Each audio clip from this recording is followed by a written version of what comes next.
Manchester United had been hoping to regain the Premier League title by 2028, but the huge task that is on Ruben Amorim's hands means that is looking increasingly unlikely.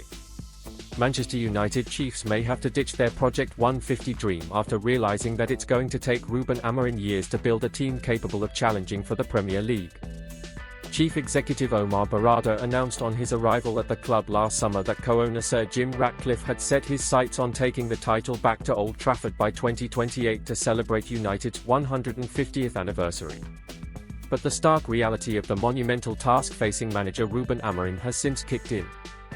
There's now an acceptance inside the United boardroom that the 40-year-old Portuguese is being forced to work, as one insider described it, with his hands tied behind his back, due to the poor state of the squad he inherited from Erik ten Hag and the perilous financial position of the club. United expected results to be better than those Amorim has delivered, just 10 wins in 25 games.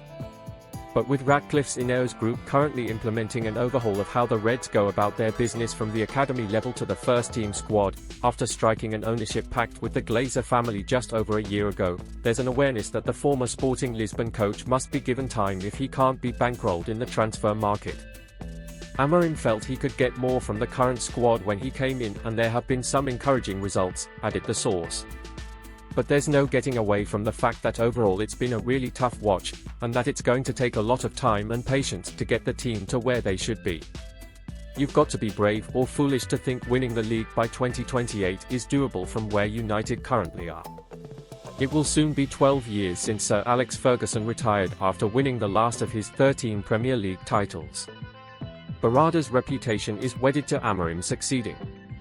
The chief executive's bold statement of intent was met with incredulity by some staff members when the Frenchman proposed his timeline to the top. Within weeks the club had sacked ten Hag, just a couple of months after handing him a contract extension and a £200 million transfer kitty.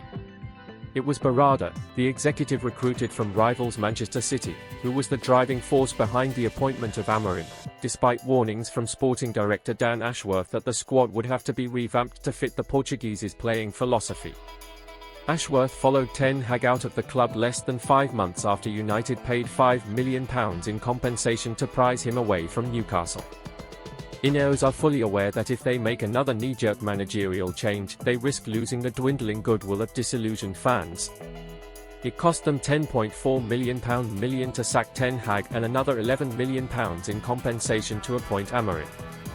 Fears over failing the Premier League's PSR meant United were only able to buy Lex £25 million wingback Patrick Dorgu and young Arsenal defender Aiden Heaven during a January window that saw Marcus Rashford, Antony, and Tyrell Malacia leave on loan.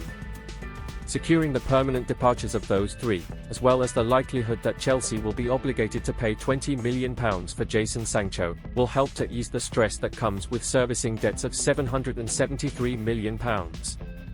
Another £315 million is owed on outstanding transfer fees. United will also hope to find a club for Casemiro while Christian Eriksen is out of contract.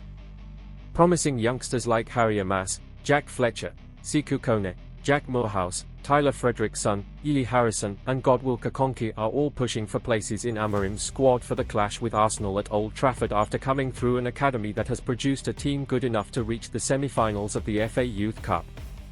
But even the fabled class of '92 succeeded because they graduated into a squad already packed with seasoned winners.